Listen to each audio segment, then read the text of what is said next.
Hello and welcome. I'm Stuart Craner, co-founder of Thinkers50. Every year, Thinkers50 inducts new management thinkers into its Hall of Fame, which is supported by our partners at the Hire Group. The Hall of Fame recognizes and celebrates thinkers who have made a significant long-term contribution to management thinking and practice. This year's inductees into the Hall of Fame are a stellar group, and it is a pleasure to recognize their contribution. My guest today is one of those inductees, Michael D. Watkins. Michael is a professor of leadership and organizational change at IMD, author of The First 90 Days, which has become the classic reference for leaders in transition. First published in 2003, it outlines basic principles to help leaders transition quickly and efficiently to new professional roles and identifies the most common traps and provides the tools and strategies to avoid them. It's truly a business classic. It's followed by Your Next Move, the Leader's Guide to Managing Critical Career Transitions, which offers additional guidance on how to apply the framework in different contexts and more turbulent times. Both have been updated and expanded, most recently with the 2019 publication of Master Your Next Move. But there's more to Michael than one book. So let's find out more. Michael, welcome. Is there a golden thread which runs through your career? I mean, you started with decision sciences and you've got a couple of books on negotiations. Is there something in your mind that links it all? Well, first of all, Stuart, just delighted to be with you and so pleased to be honored in this way and appreciative. Over the course of my career, I think there are some themes that run through it. And I think mostly I'm interested in problems that kind of have an eternal quality to them. I obviously I'm interested in technology. I'm writing some about AI these days, but it's the stuff that remains the same in leadership that really is what fascinates me. And that really started, as you said, with negotiation. So, long before I was a leadership professor, I was a negotiation professor. I studied negotiation in my PhD program at Harvard, and then taught it at Harvard Kennedy School of Government for quite a while, Harvard program on negotiation. And negotiation is something that I think people have probably always done, right? From the day when, you had a mango and I had a banana, people have been negotiating. And the basic nature of that process, I think, hasn't changed a lot. I mean, obviously technology here too has had an impact, but that quality of that sort of, enduring challenge that people face. And, leaders negotiate every day, right? Every day, I'm sure you, in the role you play, are doing some form of negotiation, influence, alliance building, stakeholders. And so that's very much been a theme throughout my career and even into the first 90 days, Stuart, today, right?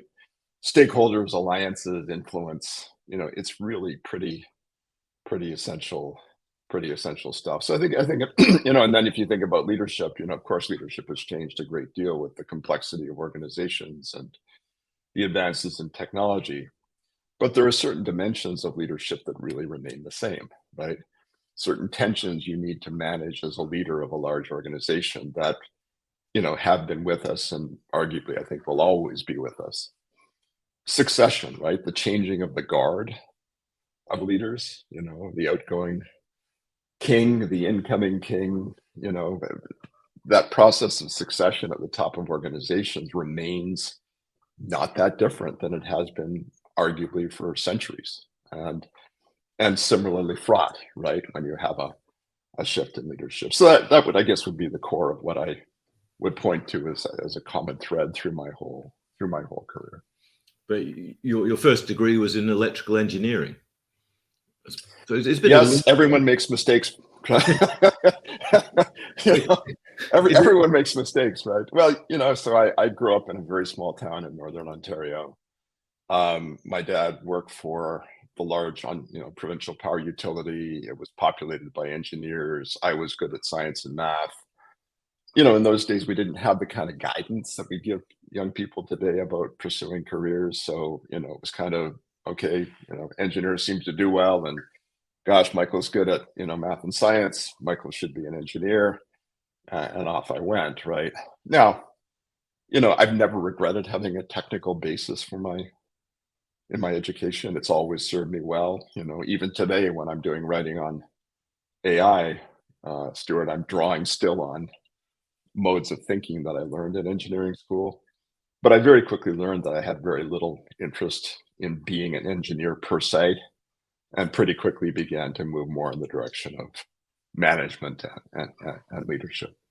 So you did your PhD at Harvard. Who were your early influences and mentors?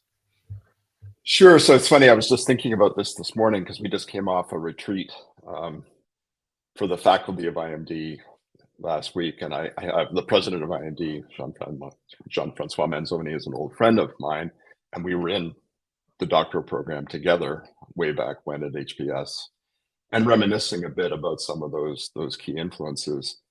In those days, HBS was going through a transition from the more old school, case-based, qualitative research into more quantitative research. So we were there kind of at the cusp of that. And I had important influences on both sides of that. There were some of the old guard who taught me incredibly important things about, as one of the professors said, wading into the swamp, right? Immersing yourself in a phenomenon and, beginning to see patterns and regularities and starting to build frameworks. And at the same time, there were some tremendously able people who were more in the quantitative, tradition of research and economics, and I learned a great deal from them. Kim Clark was my thesis advisor, and later the dean of HBS. Amazing human being. So those would be some of the people that had early impacts on me. And your own transition from looking at negotiation to leadership in the first 90 days, how did that happen? Well, so, as you know well, Stuart, timing is everything, right? I sometimes describe myself as the accidental guru, right? Because I kind of hit a wave, I was studying and teaching about negotiation. I did quite a bit of work on international diplomacy, international trade. I was teaching senior governmental people, national security people in the US government about these things. And I started teaching a course about change, about leadership and change that kind of flowed out of some of the work I'd been doing there. And I invited a guy to come to my class to talk, and his name is Dan Champa. And he was this eminent executive coach who did a lot of work with leaders taking new roles. And I was sitting back there in the back of the class listening to him with increasing excitement as he talked about the process of leaders taking new roles. And afterwards, we just started talking, and eventually we started doing the research and writing that led to the first book I wrote, co-authored with Dan, about transitions, which was Right from the Start. And I was still at the Kennedy School at that point, right? And I was still teaching negotiation at that point. But not long after that, I shifted over to the business school, to the negotiation group there. But I caught the transition bug, Stuart, I guess is the way I would put it, right? And just started diving into thinking about it, doing research about it. After the Right from the Start was published, Johnson & Johnson came to me, the talent management folks there, and asked me to start teaching programs to leaders taking new roles because they were losing leaders, and that really was the genesis then of the first 90 days. Who had looked at that before? I mean, transitions, as you say, I mean, are timeless, job transitions. But who had really looked at that area before? I'm trying to think of somebody. I can't think of anybody. So there've been a few pieces of work. I mean, you need to keep in mind in those days there'd been no work done on onboarding, right? It's kind of extraordinary today to think, wow, there's this whole industry built around onboarding. But in those days, no one had really done it. And the only person that had done some work in the area was another HBS professor named Jack Gabaro, substantially older than I was. And he'd done some qualitative studies of senior leaders taking new roles. And there were a couple of concepts from that work that came out, probably the most important of which was this idea of waves of change as you take a new role, right? That you kind of go an initial beginning to have an impact and then deeper impact and so on. So there was a bit, but really remarkably little. Yeah. I mean, when I teach about this, I say, look, at that point in time, there was lots of stuff about leadership, right? I mean, I used to say, does the world need another book about leadership, right? It's not entirely clear. And there'd been quite a bit done about organizational change, but that bringing together of taking a new role, struggling your way up the learning curve, while simultaneously being asked to have an impact and expected to have an impact on your organization, that nexus hadn't really been explored at all, right? With, as I said, a couple of small exceptions. And so, and again, I think timing is everything, right? So I just happened to hit a wave of interest, basically in the early 2000s, and that book just took off like a rocket when it was published. Yeah, it's strange to think. I mean, really, leadership only took off as a kind of popular subject in the 1980s with Warren Bennis and a few others. So it is quite a strange thing. I mean, basically, your book invented the onboarding industry to a large extent. Yes, that's true. Yeah, early on, the economists called it the onboarding Bible, right? Now, there's been tremendously valuable and important work done since on onboarding as a distinct phenomenon, right? It's funny, you say this, Jordan, I have an uneasy relationship to onboarding. And the reason I have an uneasy relationship to onboarding is I view it as only one type of transition that leaders go through, right? I'm very interested in the spectrum of transition that leaders go through, being promoted, right? Moving geographically, taking a newly created role. Joining an organization is obviously an important one. It's one that actually has received the most attention, in part because I think it's the easiest. You join a new organization. Okay, we know what's going on. We know some of the challenges you face. We know whether you succeed or fail pretty quickly. And we can focus on culture. We can focus on stakeholders. We can help orient you and bring you up to speed. That process is pretty well defined today, right? But if you promote somebody, it's as or more difficult, typically gets a lot less support within the organization because the organizations often assume you're a leader, we promoted you, you know the organization, go forth and lead, right? I sometimes describe it as leadership development through Darwinian evolution. You throw someone in the deep end, and if they sink, well, we're better off without them. And if they swim, well, we were, right after all. So, for me, the focus has been on accelerate everybody going through transitions. A little accelerate everyone is a mantra for me. And I want organizations, of course, to focus on onboarding and do it well. It's important. But also focus on the many other very challenging transitions that leaders go through and provide support for them, especially when you're making big bets on people, which organizations are a lot these days. When was the point when you thought this book is really taking off? So it happened pretty quickly. And, so first of all, I was very fortunate to have Harvard Business Publishing as my publisher, and they've been the publisher of most of my books since. And that means you've got multiple channels, or at least in those days, multiple unique channels to promote books.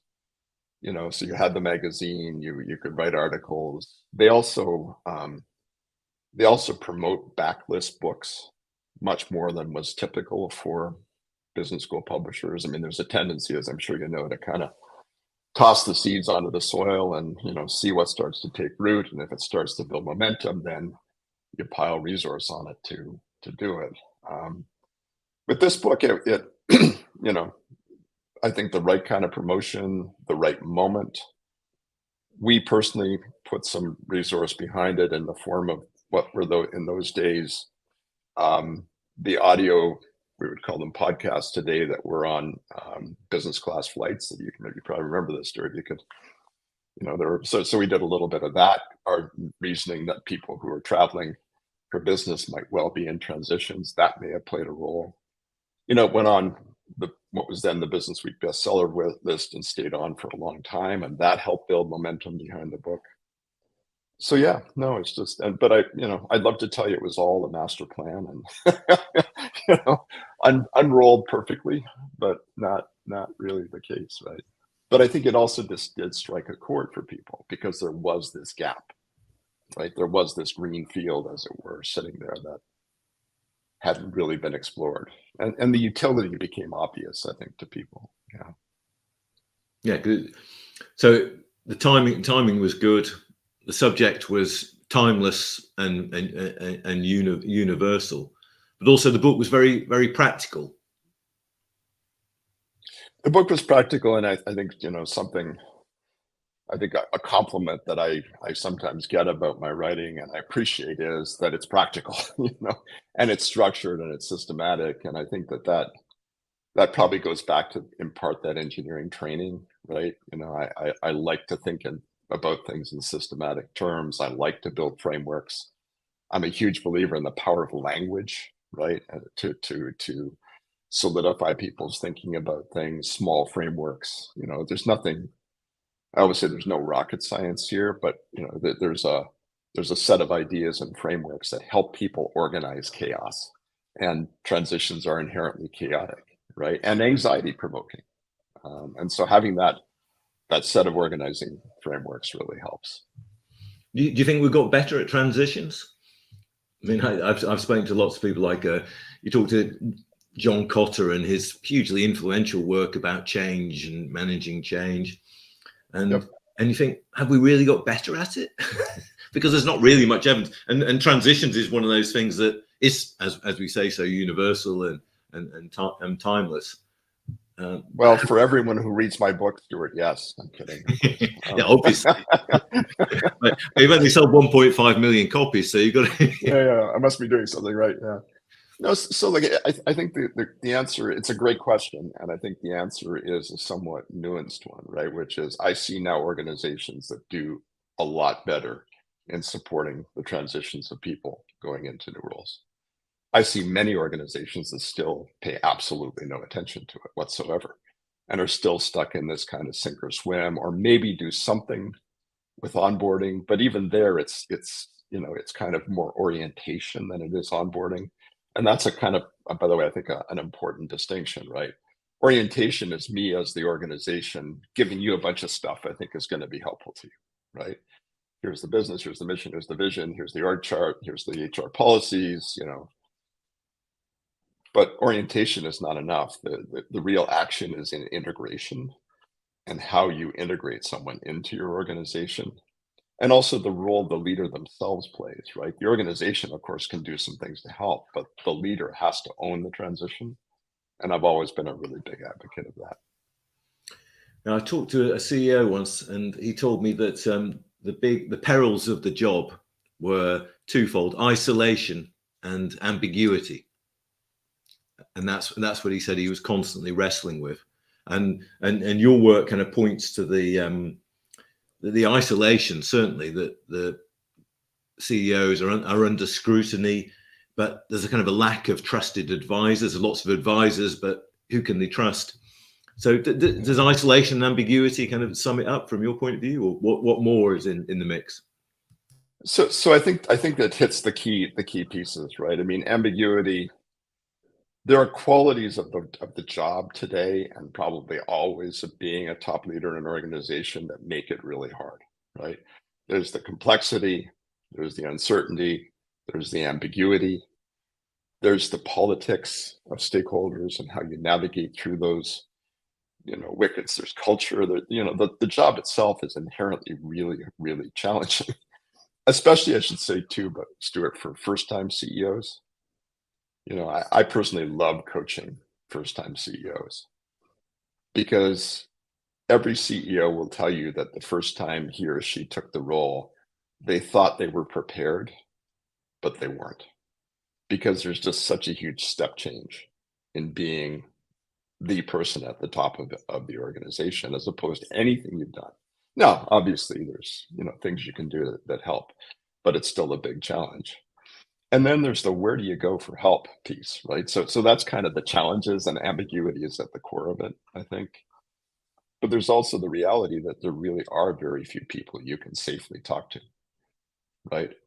And I think that there's real limits on how much vulnerability you can show. There's it's kind of I wouldn't say fashionable to talk about being humble as a leader, have some humility, but there are real limits on how much vulnerability you can show, right? And real limits on who you can in fact trust. And I mean, again, little jokes right out, but I joke that the reality that it really is lonely at the top is like full employment for people like me, because I function as a trusted advisor, right? I function as someone they can talk business problems through. Uh, Frankly, often more as an advisor than as a coach, although I play both roles to a degree. I think more deeply coming from your point. Sorry, Mike. Have you ever been tempted to take on a leadership role? So I'll answer that question in a minute. But I wanted to put an exclamation point underneath your very critical question, right? Which is every leader needs to build a network of advisors and know how to leverage those advisors, right? And it's not just one; it's a network. And part of it's personal and portable, and part of it's has to be built within the organization. But you absolutely need to do it, and then know how to work with that network, to really get the most out of it. Have I been tempted to have a leadership role? So in addition to being a professor at IMD, I'm also the co-founder of a consulting company that does leadership development around the first 90 days called Genesis. And in that, I do play a leadership role, but I don't play a managerial role, right? My leadership is a thought leadership role. It's a helping to, make the vision, clear and a reality. It's to help to, develop the new products and so on. I have never been that attracted to leading large organizations, right? I think it's probably in part because I love teaching too much. I love writing too much. I love research and conceptualizing things too much. I have very dear colleagues who have taken senior leadership roles in academic institutions. And by the way, academic leadership is among the hardest kinds of leadership you can possibly imagine. And they've essentially had to give up most of those things. And I just was never really prepared to do that. Now that may all be, kind of rationalization for, I'm not sure I'd be a great leader anyway. I mean, there's certain qualities that great leaders need to have. Yeah, I'm not sure that that's my greatest areas of strength. Let's put it that way. I remember talking to Warren Bennis, and he was, for a while, he was an academic leader at University of New York at Buffalo or somewhere like that. And he said he looked out of his window and saw the guy cutting the lawn, and thought that the guy cutting the lawn had more control over what he was doing than the actual leader had. And he did. I don't think Warren lasted a huge amount of time because he realized that he wasn't really interested in being a leader. Listen, you've got to, if you think you need to manage stakeholders as a CEO, you haven't seen anything until you're doing stakeholder management in the context of an academic institution with professors with tenure. And they're all, very independent minded. They have their own agendas. They became professors for a reason, and you're trying to lead these folks. Ugh, it's very challenging. So the book's been out 20 years. It's still selling. Created the onboarding industry, and I'm sure, as you say, there's an endless supply of work because people, it's universal. What about your own work in the 20 years since? Because you're not just about one book. You've been doing lots of other things. Yeah. So I guess first thing, which is most business books, even when they're successful, have a trajectory that looks kind of like that, right? Often they miss out the first bit. Yeah. Well, I mean, if you're lucky, absolutely right. The first 90 days has had a trajectory that looked like that, right? I think it's still true. I think it's still true that it's sold more every year than it did the previous year for the last 20 years. And that's a very unusual thing, right? Now, I think that's a product of what we've been talking about, Stuart, which is there are always people in transitions. Transitions are becoming more frequent. Transitions are becoming harder. So there's kind of a lasting audience once we kind of hit critical mass with the book for the book. A lot of my work research-wise until recently was really elaborating and deepening our understanding of transitions, right? You mentioned Your Next Move, Master Your Next Move, which was a deep dive um, into different types of transitions. I wrote a book called Shaping the Game that was about negotiating your way into new roles. That one, kind of disappeared. Not completely without a trace, but it didn't kind of catch the way the first 90 days did. I've written hundreds, probably at this point, articles about different dimensions of transition, managing your leadership brand as you take a new role, right? Starting your new role with the end in mind and imagining, looking forward. And those are just examples of stuff that's been done relatively recently. In 2013, second edition of the first 90 days, 50+% new content in that book compared to the original. I'm just finishing up the third edition of the first 90 days, or as I sometimes joke, the 90th edition of the first 90 day, first day, something like that, some variation on those things. Again, there's been so much that's changed and so much that we've learned, or I've learned, about how to make successful transitions.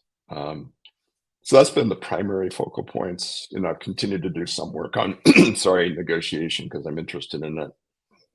About 2 years ago, I got quite interested in strategic thinking. And again, this is something that I think is an evergreen topic, but also one that arguably is becoming even more important. And so I have a book coming out in January called The 6 Disciplines of Strategic Thinking. Coming out, it's Penguin Random House Ebury and in the UK and Harper Business in the US, plus a bunch of foreign rights. I'm pretty excited about that book. It was the first time in quite a while I'd taken on a quite new and different topic, but similar approach, right? Out there talking to people, doing interviews, looking at the research, building a framework, right? Anchored in the notion that people can get better at it, right? Which I truly believe is the case. Yeah. So that's kind of stuff that's been going on, recently. And then, I absolutely caught fire with generative AI and have been doing quite a bit of writing about it, mostly through the lens of its impact on strategic thinking, right? Unsurprisingly. Yeah, I'm trying to think of other books which have done what the first 90 days actually increase sales each year. And I think of Fons Trompenaar's books, Riding the Waves of Culture. Did it for a while, and then The Culture Map by Erin Meyer has probably done it. A great one. John Cotter's work, which you mentioned, I think, yeah, has done very, very well over time. Blue Ocean Strategy, I think for a long time has done pretty well with variations on it. So there are some, there are some.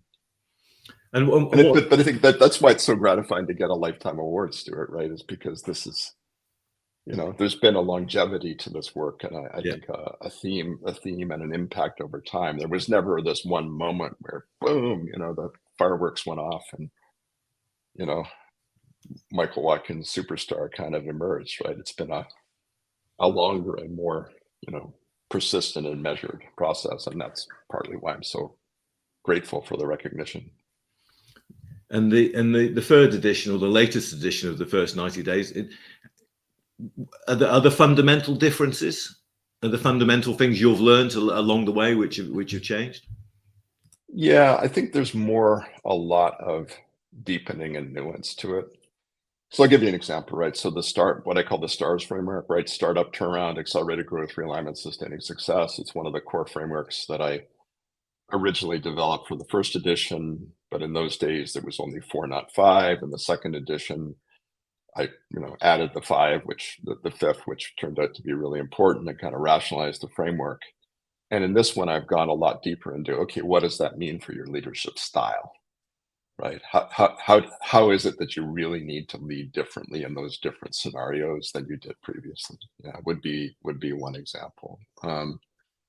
much deeper understanding of different types of transitions and what you need to do differently in those different types of transitions would be there.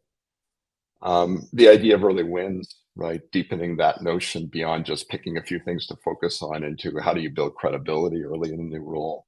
How do you, I mentioned leadership brand, leverage or reshape your leadership brand a little more on things like what are the right signals and symbolic things to do as you come into a new role. So, and adjustments to the framework, but it's more like that, Stuart, than, big new chunks. I guess the one place where I think there's stuff that really is somewhat new and different is in the managing yourself piece. In previous editions of the book, I kind of waved my hand at that, you need to manage yourself, make good lists of priorities. In the intervening years, I've gotten much more into things like how do you maintain emotional equilibrium through a transition? How do you mobilize and focus and sustain your energy through a transition? So there's, I think, substantially deeper stuff about that in the new book. Yeah, and energy is one of those things I think is really underestimated. Every leader I've ever met, their energy is on a different level to mere mortals such as myself. So you're preaching to the converted, right? I've been writing a fair amount about leadership as the core of leadership as being really about how do you as a leader mobilize and focus and sustain the energy of your organization. And the reality that you can't hope to do that if you can't mobilize and focus and sustain your own energy, right? So energetic leadership, I think, is really a crucially important subject. So who informs your work now? Who are your trusted advisors and network? Which of your colleagues are you really learning from? So I've got some really wonderful colleagues at IMD, and I think I participate in quite a bit of dialogue with them. I mean, I think I'll just give you an example because it's a much longer conversation. One of my colleagues set up an AI working group at IMD and an associated WhatsApp channel. And it's been a tremendously rich dialogue that has emerged from that. And I think that today IMD is absolutely on the forefront of the application of AI to business education. And it's partially, not even partially, I think it's been in no small measure driven by that kind of collaboration at the institution, plus a lot of innovative people, plus some real institutional agility that's done it. So my collaborations, I guess I'm not answering your question exactly, but I tend to learn through collaboration and writing things with people. I just wrote a series of articles with the former CIO of the Adecco group on AI implementation, right? Ralph Weisbeck, a tremendous guy, right? And has in fact become a good friend. But I learned a tremendous amount about the realities of what it means at the level of an enterprise to implement something like AI. And I brought, the ability to help frame and conceptualize and write about things to the collaboration. Almost everything I write these days, with very few exceptions, is collaborative. And it's through those collaborations that I really learn, right? And get inspired, frankly, by new things.